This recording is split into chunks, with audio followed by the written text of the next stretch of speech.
Oh, what's up, y'all? Welcome back to the channel. Got some fun for you in this episode today. We are doing a 2-for-1er.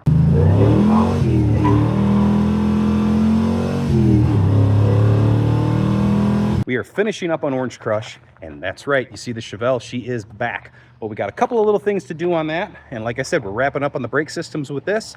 Check it out. Let's get to the action.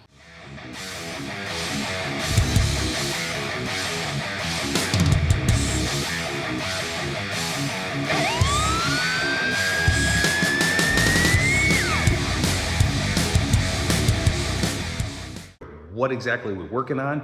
Brake boosters. What to look for, what can cause what type of problem, and why you have no brakes. We're gonna be putting this new one in. I'm gonna give this a little rattle can of some black here, but what was happening with John's car was no matter what you did, the brakes just went right down to the floor. It is what it is. It's exactly what happened. I'll tell you what, let me put this up. So, what we found out was when he was on the street, once he was out on the street, it's not that they would go to the floor, but they go down about a quarter of a way, and what you would hear in the firewall would be like this whoosh, and then it would disappear, and then whoosh, and then it would disappear again.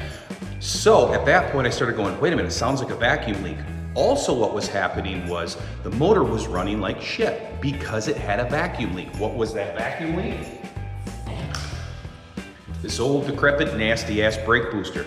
There is a huge rubber diaphragm that's inside here. If that diaphragm gets ripped, torn, whatever, you're gonna have a vacuum leak. So the whoosh that I was hearing was this thing, and then obviously because there was a vacuum leak, well think about it. If the motor has a vacuum leak in it, well then it's gonna start running like shit. So that to me was kind of two red flags of why we needed to pick up this new brake booster. So I'm throwing this in, we'll give it a try. Hopefully it'll have some good brakes. Also we're doing an overflow can on the transmission as well. It's like I'm holding up a chicken, like I'm gonna spray paint a chicken.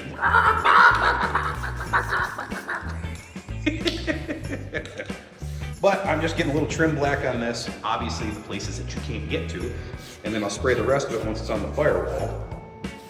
But I love this stuff. Stuff comes in so handy, especially like on roll cages and stuff like that. If you scuff it, if you scrape it, let's say you get some gasoline on it or whatever and you have to wipe it off, this blends so well. This right here, this blends up so well. I love it, absolutely love it. There should be all done. Plus you can see the catch can I got mounted over on the wall. We're good to go. Out with the old and in with the new. I have not checked the brakes. That's what we're gonna do right now. Now on the catch can on this thing, there's multiple ones you can get. You can get some really nice ones from like ATI and things like that that'll mount right up to your transmission pan. Well, they're pretty damn expensive. Or you can buy one like this Moroso.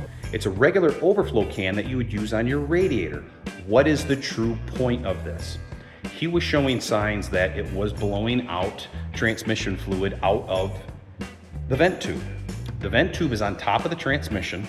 I don't have one here. If I had one here, I'd show you. It's on top of the transmission. Think of like your gas can. You don't pop the vent and it doesn't flow real well.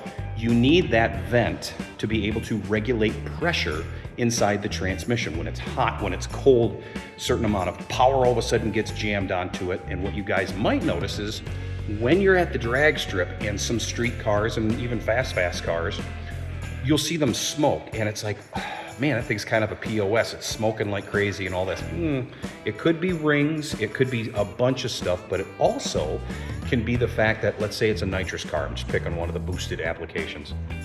When you hit it and all of a sudden all that extra power gets sent to the transmission, it can throw out transmission fluid out of that little vent tube. So when you see it going down the track, then you'll see it smoking because it's taking that transmission fluid and putting it all over the exhaust. And then that might be what you see. What I saw with him here was it was putting it on my floor. It was coming out of the vent tube and it was putting it on my floor, just kind of sitting here. It's just one of those things that's just a good insurance to have. So we decided to put it on the car. No, he does not have nitrous and this isn't a crazy drag car, but it was something that I saw that was happening and it was like, you know what, for 60 bucks, 70 bucks, whatever, put one on. So now let's see if the brakes work on this thing. Now I don't need to take it out. All I gotta do is fire it off, move it forward, move it back a little bit, and it's gonna tell me. That's why you haven't seen a maiden voyage ride in this car, because the brakes are so freaking bad. So let's fire this thing off.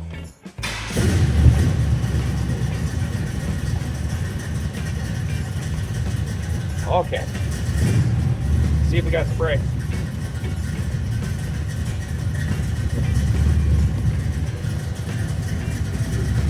Ooh. I think we got brakes.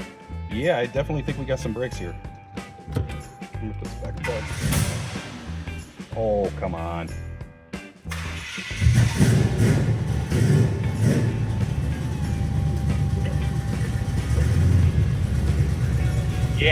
Yeah, we got brakes.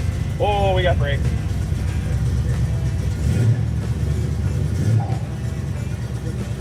Yeah, they feel good. Brandon, I'm just going back and forth.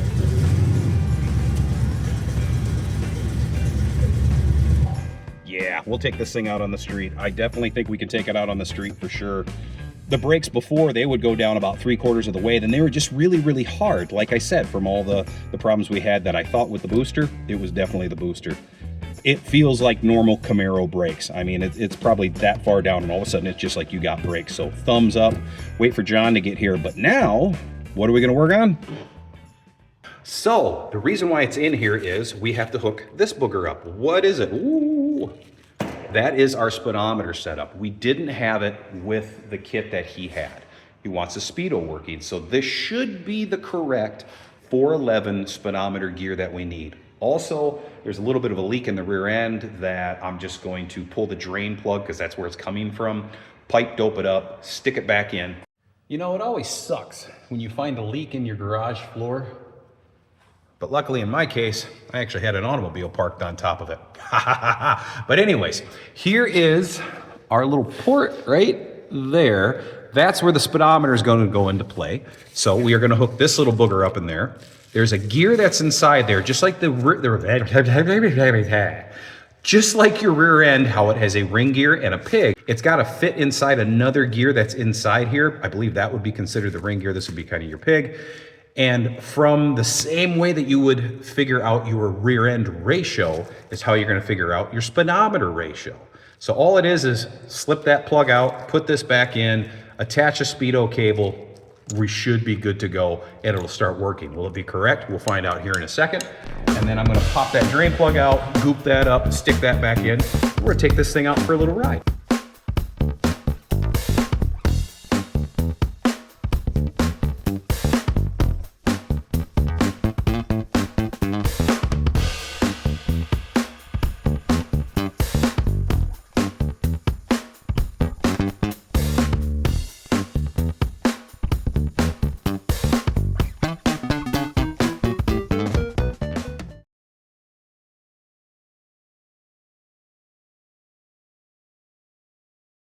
There we go. Speedo should be hooked up. I got to get it off the header because you can see where we're laying on the header, but I just got to tidy that up. So I pulled that plug, pipe doped that sucker up, stuck it back in. I really don't think you guys, ooh, look at that. It's amazing. He pulled a plug out, put Teflon paste on it and stuck it back in. Ooh, we're letting so much stuff. So now what I'm going to do is I'm going to let it sit. And I just want to see the ground, make sure that there isn't any leaks, anything like that. Then we'll take it out and see what she does. But first things first, I'm gonna let it sit for 10 minutes. I can put you on a time lapse.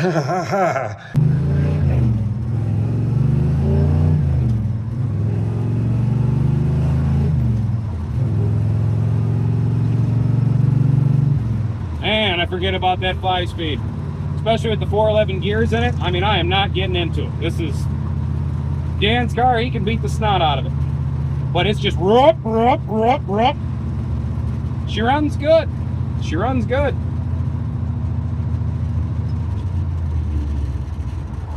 I think the speedo's off though, because right now I don't think this is 35. I want to kind of get a flow of traffic. So it's 45 through here.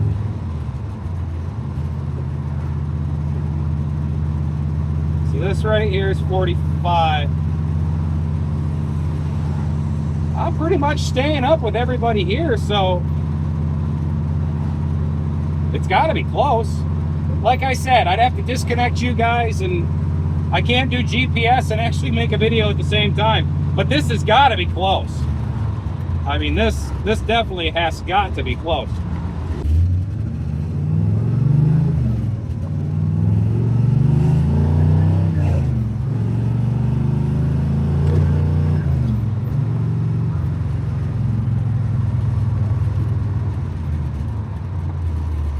Automatics, hands down, are faster, but there's something about being on the street and having a stick.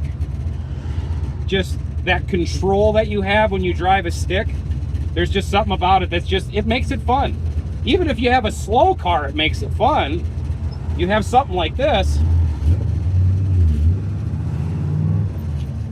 it's enjoyable. It's a nice setup. I know one of the things Dan was talking about was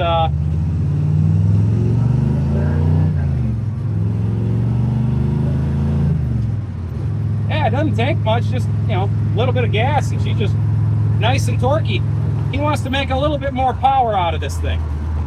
So he's even said it, he's like, you know, man, I'd like to take this thing from, this is 450 horse 502.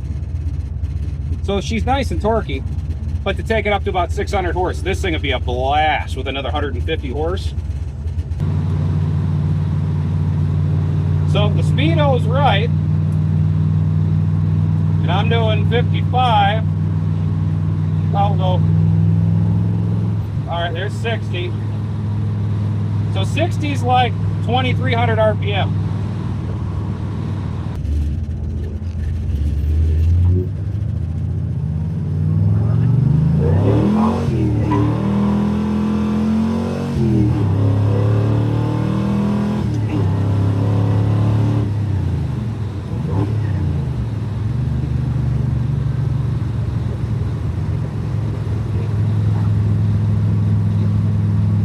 That was about 4,500.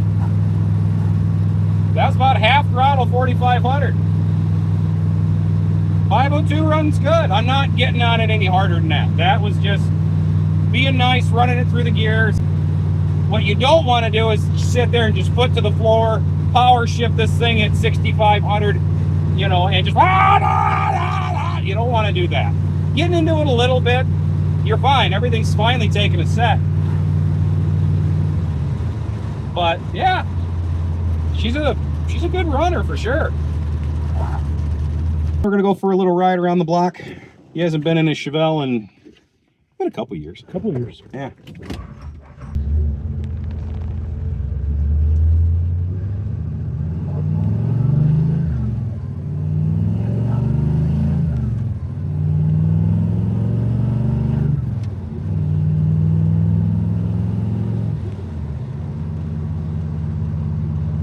You can see what I mean by it's just next gear, next gear, next gear, next gear. 410's pretty steep for it, but once you get it in fifth, this right here, if the speedo's right, it's 40, well, about 45 to 48, and we're doing 2 grand. It's nice. The fifth gear helps. Yeah, it's very nice, but you'll get tired of it.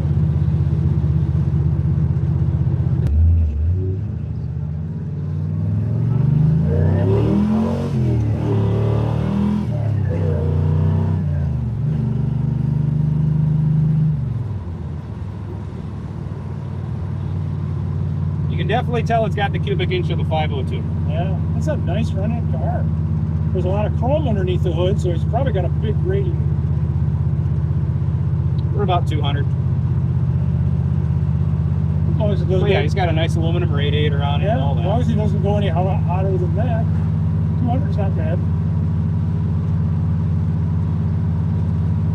Vent windows. Like I say, you can't open that one up, but I can do this one. Oh, I didn't. Okay, I'm not. No, but I at least get some air in here. As soon as you said it, I forgot about it. It's like, oh, that's right. You got the old Southern air conditioning here. But it's got those also. Yeah. I didn't think those. I thought that was 69 and up. Oh, Could be floor wrong. vents? Yeah, I could be wrong.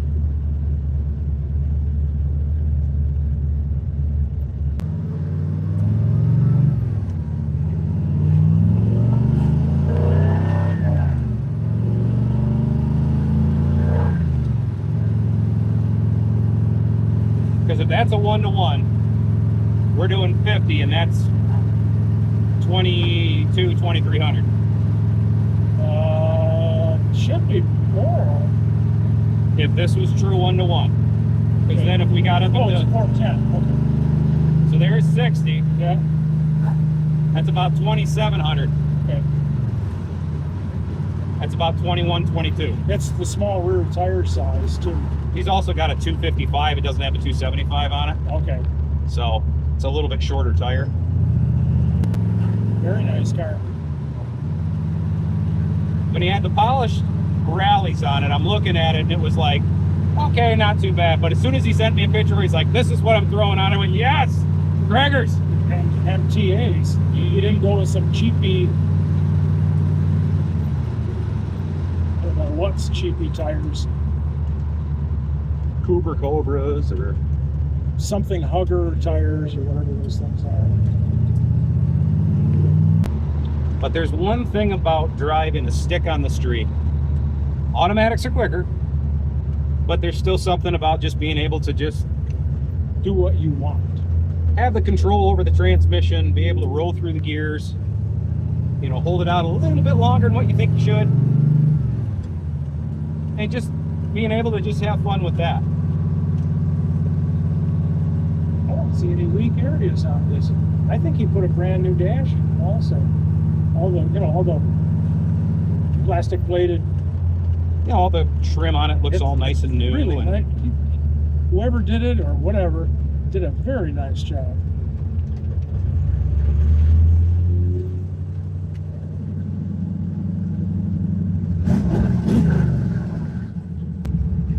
All right, thanks for coming over. all right. So I hope you guys enjoyed that one. I know the old man enjoyed taking a little drive in the Chevelle, but next up, we are going to be going into the shop and we're going to be working on the Silverado. That's right. We're going to be working on the stroker build. So for you guys, you got to hit that share, that like, that subscribe. Working on the short block right now. This is going to be a badass naturally aspirated little 416. That's going to make that truck shit and get. Oh, that's right. And don't worry about it. It's going to have a cam. So until the next time we see each other, my friends, I will see you in the next episode. Take care. Woo! See ya.